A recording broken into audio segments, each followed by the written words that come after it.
News headline के प्रायोजक SGRR university Dehradun, quest for excellence.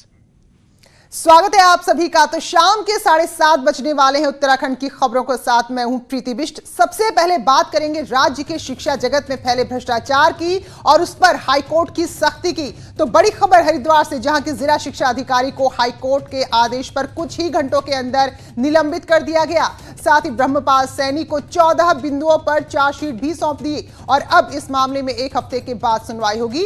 असल में आज हाईकोर्ट में हरिद्वार के जिला शिक्षा अधिकारी ब्रह्मपाल सैनी पर सुनवाई हुई, जिस पर सरकार ने हाईकोर्ट से कहा कि ब्रह्मपाल पर भ्रष्टाचार के जो भी आरोप लगे थे वो सही हैं। इसके बाद हाईकोर्ट भी सख्त हुआ और उसने कहा कि अगर आरोप सही है तो फिर निलंबन की कार्रवाई क्यों नहीं की गई। हाईकोर्ट ने इस पर दोपहर 2 बजे तक जवाब मांग लिया और फिर तुरंत कुछ ही घंटे में ब्रह्मपाल सैनी को निलंबित कर दिया गया।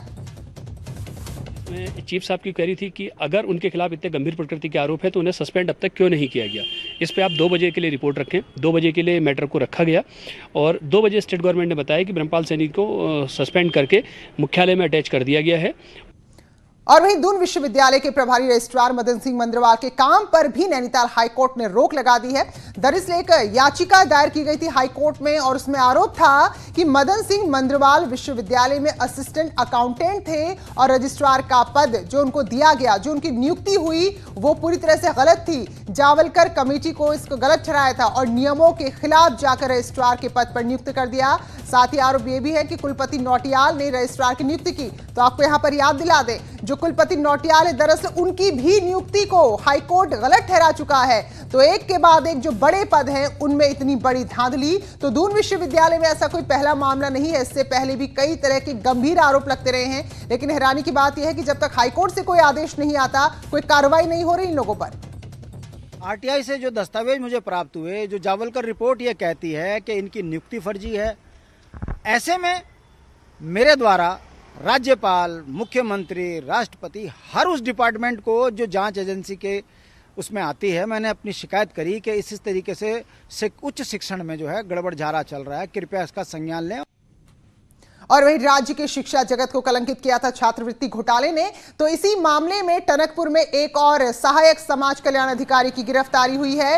पुलिस ने पार्टी ब्लॉक में तैनात आरोपी को गिरफ्तार किया है। तो जिले में 7 लोगों पर छात्रवृत्ति घोटाले का आरोप था, जिसमें अब तक 4 गिरफ्तार हो चुके हैं, जबकि 3 आरोपी अदालत से स्टे ले चुके हैं।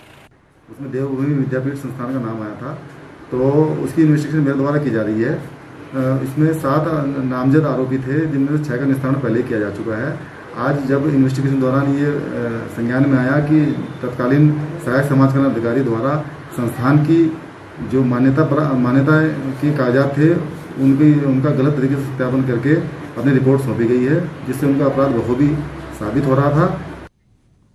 और अब बात करेंगे राज्य में जिस तरह से जनप्रतिनिधि और नौकरशाही आमने सामने रहती है, तो जो नई निजाम है नौकरशाही के मुख्य सचिव, उन्होंने सभी आईएएस अधिकारियों को एक बार फिर से सख्त निर्देश देते हुए कहा है कि जो भी मंत्रियों की बैठक है उसमें जरूर शामिल हो। मुख्य सचिव ओम प्रकाश ने कहा कि किसी भी समस्या से पहले सूचना जरूर दें और जो भी निर्देश है उनका सख्ती से पालन करें। तो राज्य में अमूमन ऐसे होता रहता है। अभी पिछले ही दिनों ये मुख्यमंत्री ने भी कहा कि क्यों याद दिलाना पड़ता है अधिकारियों को कि जनप्रतिनिधि उनसे बड़े हैं। तो पिछले जो मुख्य सचिव थे उत्पल कुमार सिंह, वो भी लगातार इसी तरह की नसीहत देते रहे थे। और अब जो नई जिम्मेदारी संभाली है ओम प्रकाश ने, उनका भी एक बार फिर से अधिकारियों को यही कहना है कि जो भी मंत्री हो उनकी बैठक में जरूर जाए। जो माननीय मंत्रीगण हैं उनकी बैठकों में अनिवार्य रूप से उपस्थित रहें। यदि किसी कारण से अपरिहार्य कारण हो सकते हैं, या तो आप बीमार हैं या भारत सरकार की किसी बैठक में गए हैं, तो आप पूर्व सूचना दे दें ताकि संशय की स्थिति न रहे। और बड़ी खबर हल्द्वानी से आई, गंभीर खबर, जहां एडीएम कोरोना पॉजिटिव पाए गए हैं। नैनीताल के एडीएम केसी टोलिया कोरोना पॉजिटिव निकले हैं। साथ ही एडीएम के पीए में भी कोरोना की पुष्टि हो गई है। दोनों में ही रैपिड टेस्ट के जरिए कोरोना की पुष्टि हुई है। तो चिंता इस बात की है क्योंकि कई जगह खुद जाके व्यवस्थाओं का निरीक्षण किया है, कई लोगों से मिले हैं, अधिकारियों से मिले हैं, आम लोगों से मिले हैं, कई जगह औचक निरीक्षण के लिए भी गए हैं। तो फिलहाल ऐसे में अब उनको और उनके पीए को एक साथ कोरोना का संक्रमण निकला है। तो अब फिलहाल जो लोग उनके संपर्क में आए हैं उनकी भी पहचान की जा रही है। तो नैनीताल के एडीएम केसी टोलिया, जिनमें कोरोना की पुष्टि हुई, और उनके पीए भी कोरोना पॉजिटिव आए हैं। उत्तरकाशी में 46 नए कोरोना के मामले सामने आए हैं और इसमें सबसे ज्यादा चिंता की बात यह है कि 32 आईटीबीपी के जवान हैं। तो कल भी 35 हिम्बीरों की रिपोर्ट पॉजिटिव आई थी और आज 32 और कोरोना संक्रमित निकले हैं। केसेस आईटीबीपी के, बाकी केस लोकल है, कुछ पटवारी केसेस हमारे पास है, जिनको हम अकॉर्डिंग सैंपल फॉलोअप कर रहे हैं। मैक्सिमम इसमें सिम्टोमेटिक है, लेकिन जो लक्षण आ रहे हैं उनको हम बुला के भी आइसोलेट करने वाले हैं। कुछ हमारे आईटीबीपी के जवान भी पॉजिटिव आए, पहले भी आए थे, तो उनकी जहाँ भी वो पॉजिटिव आए उनके हम कॉन्टैक्ट ट्रेसिंग कर रहे हैं और आईटीबीपी के साथ मिलकर हम कार्य कर रहे हैं ताकि हम कम से कम समय में अधिक से अधिक लोगों को ट्रेस करके उनको टेस्टिंग। और देहरादून से बड़ी खबर है, जहां कोरोना के चलते आज 3 और लोगों की जान चली गई है। 2 लोगों की मौत दून अस्पताल में हुई तो एक शख्स की मौत ऋषिकेश एम्स में हुई है और इस तरह से 3 और लोगों की आज जान चली गई है। और राज्य में कोरोना संक्रमण से मरने वालों की संख्या अब 101 हो गई है। तो आंकड़े लगातार बढ़ रहे हैं।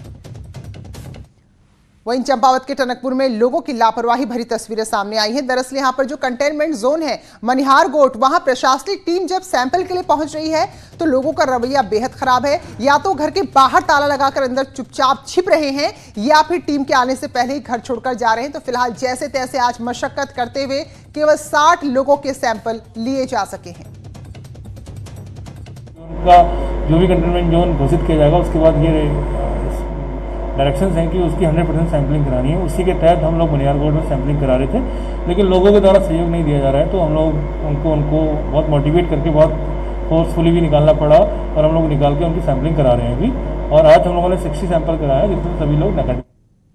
मुख्यमंत्री स्वरोजगार योजना को कैसे सही तरीके से धरातल पर उतारा जाए, इसको लेकर अब एक सेल का गठन हुआ, एक प्रकोष्ठ बनाया गया है जो योजना को लेकर सुझाव देगा। सेल में पलायन आयोग के उपाध्यक्ष एस नेगी, हार्क संस्था के महेंद्र सिंह कुंवर और मुख्यमंत्री के आर्थिक सलाहकार शामिल हैं। तो ये 3 लोग शामिल हैं इसमें। मुख्यमंत्री स्वरोजगार योजना में 150 से ज्यादा ऐसे काम हैं जिससे लोगों को रोजगार मिल सकता है और खास तौर पर सरकार का यहाँ पर टारगेट है कि उन लोगों को रोजगार दिया जाए जो कोरोना काल में दूसरे शहरों से, दूसरे राज्यों से अपने अपने घरों में लौटे हैं।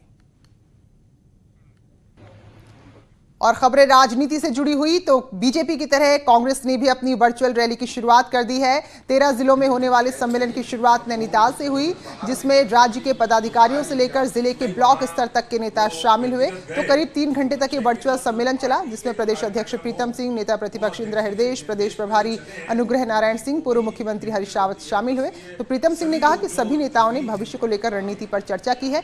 एकजुट होकर सबका टारगेट यही है कि 2022 के चुनाव को जीता जाए। सरकार 20 लाख करोड़ का पैकेज की बात करती है, लेकिन उस पैकेज में जो है अब तक तो किसी को कुछ मिला नहीं है। ये हालत की स्थिति है। आप महंगाई का आलम देख लीजिए, पेट्रोल डीजल के दाम आसमान छू रहे हैं, गैस का दाम आसमान छू रहे हैं, महंगाई अपने चरम पर है। तो और राज्य में कैबिनेट विस्तार की बात पर फिर से राजनीति शुरू है। कांग्रेस के प्रदेश अध्यक्ष प्रीतम सिंह कह रहे हैं कि तमाम विधायकों के सूट और कुर्ते बेकार हो गए हैं, क्योंकि किसी ने जाड़ों में सूट तैयार किए तो किसी ने गर्मियों में मंत्री बनने के लिए सफारी सूट या कुर्ता पहना, लेकिन विस्तार ही नहीं हो रहा है। और अब तो कोरोना काल में भी बात लटकती जा रही है, जिससे लोगों की उम्मीद भी यहां पर धूमिल हो रही है। क्योंकि एक अनार 100 बीमार है। कई साथियों ने सोचा कि जाड़े में जो है शपथ ग्रहण होगा, तो उन्होंने सूट बूट तैयार कर लिया। जाड़ा भी निकल गया, एक नहीं न जाने कितने जाड़े निकल गए। कईयों ने सोचा कि शायद गर्मी के मौसम में जो है शपथ ग्रहण होगा, तो कई साथियों ने जो अपना सफारी और कुर्ता पजामा बना करके सिल करके तैयार करा दिया। चलिए, तो इधर से पलटवार भी आया है। विधायक पुष्कर धामी कह रहे हैं कि कांग्रेस में ऐसा होता है, बीजेपी में नहीं। ये कांग्रेस के समय में जरूर ऐसा होता था कि बहुत सारे लोग सूट सिलाए रहते थे और 5 साल तक वो सूट सिलाकर उनके सूट जो है वहीं पर जो है उसमें धूल लग जाती थी। लेकिन भारतीय जनता पार्टी में ऐसा कहीं नहीं होता है। पेट क्यों खराब क्यों होते हैं और बिना कुर्ते पजामे पहन के आए। जो पैंट शर्ट पहनता है वो पैंट शर्ट पहनता है, जो कुर्ते पजामे पहनता है वो कुर्ते पजामे पहनता है। और ये तो सरकार संगठन का काम है, हाईकमान का जो आदेश होगा उसका हम पालन करेंगे। चले इन सब के बीच कल का दिन ऐतिहासिक था जिसके आप और हम गवाह बने और इसकी खुशी हर तरफ दिखाई दी। बीजेपी के राष्ट्रीय मीडिया प्रभारी और उत्तराखंड से राज्यसभा सांसद अनिल बलूनी ने भी अपने घर में दीप और मोमबत्ती जलाई हैं और दीपावली जैसा जश्न मनाया है। इस दिन को उन्होंने ऐतिहासिक बताया। और अब बात करेंगे नेपाल के साथ बढ़ रहे तनाव की। तो नेपाल ने जो विवादित मिसिंग यानी कि जो पिलर जिसका पता नहीं चल रहा था 811, उसके पास ना सिर्फ तारबाड़ की है बल्कि बॉर्डर पर निगरानी के लिए बकायदा 3 कैमरे लगा दिए हैं। तो नो मैंस लैंड पर बीते दिनों नेपाल की कंचनपुर प्रशासन ने 3 कैमरे लगाए हैं, जिसमें से 2 कैमरों का जो फेस है वो बाजार की तरफ है, जबकि तीसरे कैमरे का फोकस नो मैंस लैंड के नजदीक 360 डिग्री कैमरा लगा है ताकि कोई भी गतिविधि सीमा पर होती है उस पर नजर रखी जा सके। तो भारत नेपाल में बैठक भी हुई और कैमरा लगाने का मुद्दा भी उठा, जो चंपावत के जिलाधिकारी उन्होंने आपत्ति जताई, जिसके बाद भारतीय प्रशासन ने कहा है कि अंतर्राष्ट्रीय गतिविधियों के लिए कैमरा लगाना बिल्कुल गलत है, ऐसा नहीं हो सकता। इसके बाद कंचनपुर प्रशासन ने कैमरे की स्थिति अपने बाजार की ओर करने पर सहमति जताई है। लेकिन सवाल यही है कि आखिर क्यों नेपाल बार बार इस तरह की हरकतें कर रहा है। सीसीटीवी के कैमरे के बारे में भी चर्चा हुई है कि कोई भी राष्ट्र या कोई भी व्यक्ति सिर्फ अपने जो पब्लिक है उनकी गतिविधियों के लिए अगर कोई इलीगल वर्क होता है उसको मॉनिटर करने के लिए अगर किया जा रहा है तो वो उसी सीमा तक सीमित हो। अंतर्राष्ट्रीय गतिविधियों को वॉच करने के लिए कोई भी इस तरह का कार्रवाई नहीं। तो जो हमारी सीमाएं लगी हैं, अंतर्राष्ट्रीय सीमाएं जो दूसरे देशों से लगती, बीआरओ ने भले ही 12 साल के लंबे सफर के बाद चीन सीमा को जोड़ने वाली लिपुलेख सड़क तैयार कर ली हो, लेकिन इस सड़क के बनने से वहां रहने वाले लोग बिल्कुल भी खुश नहीं हैं। रिपोर्ट देखिए।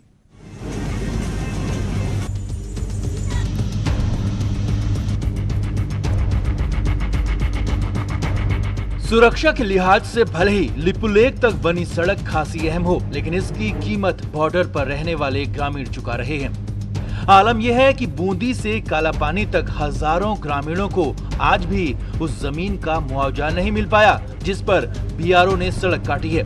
सड़क बनाने में सबसे ज्यादा जमीन गुंजी के ग्रामीणों ने दी है, लेकिन उन्हें 1 पाई तक नहीं मिल पाई। लेकिन वो विंटर में जानबूझ के काट दे रहे हैं। मलकुलता है नपलचू में देखो, नावी में देखो, बुद्धि एक ही रोड है, हमारे 3-3, 4-4 रोड कर दिया, खेत बर्बाद कर दिया, सब लोग दुखी है। मुआवजा मिला? मुआवजा बिल्कुल नहीं मिला है। लेकिन उन्होंने जमीनें काट दी, जबकि नियमावली के तहत यह होता है कि आप जब जमीनें जब डीपीआर बनाते हैं, जब सड़क की सैंक्शन करते हैं, तो उसी समय उसी बजट में से आपको जो है भूमि का जो पैसा होता है उसको जो है अलग से रखना पड़ता है। लेकिन इन्होंने समझ में नहीं आ रहा कि वो पैसे कहाँ खर्च कर दिए और लोगों को आज तक मुआवजा नहीं मिला है। लिपुलेख को जोड़ने वाली सड़क में बूंदी, छियालेख, गरव्यांग, नपलचू और गुंजी के ग्रामीणों की जमीन गई। यही नहीं, गुंजी से जोलिंगकांग के लिए बनाई गई सड़क में भी कुटी के ग्रामीणों की सड़क छीन ली गई। अब प्रशासन इसके लिए माइग्रेशन को जिम्मेदार मान रहा है। धनराशि आवंटित की जाती है वर्तमान में, क्योंकि गुंजी क्षेत्र ब्यास वैली में जो गुंजी ग्राम सभाएं हैं या कुटी है, नाबी है, वहाँ के बहुत सारे निवासी जो है माइग्रेट करते हैं, जिसके वजह से समय से उनको भुगतान करना संभव नहीं होता है। बॉर्डर के इलाकों में रहने वालों की रोजी रोटी जमीन के सहारे ही चलती है, लेकिन इस जमीन का अधिकांश हिस्सा सड़क निर्माण में इस्तेमाल हो चुका है। ऐसे में जरूरी है कि प्रभावितों को जमीन का मुआवजा समय से मिले ताकि वो अपनी जिंदगी को पटरी पर ला सकें। न्यूज़ 18 के लिए पिथौरागढ़ से विजयवर्धन उप्रेती की रिपोर्ट। और चलिए फिलहाल यहाँ पर वक्त एक छोटे से ब्रेक का है।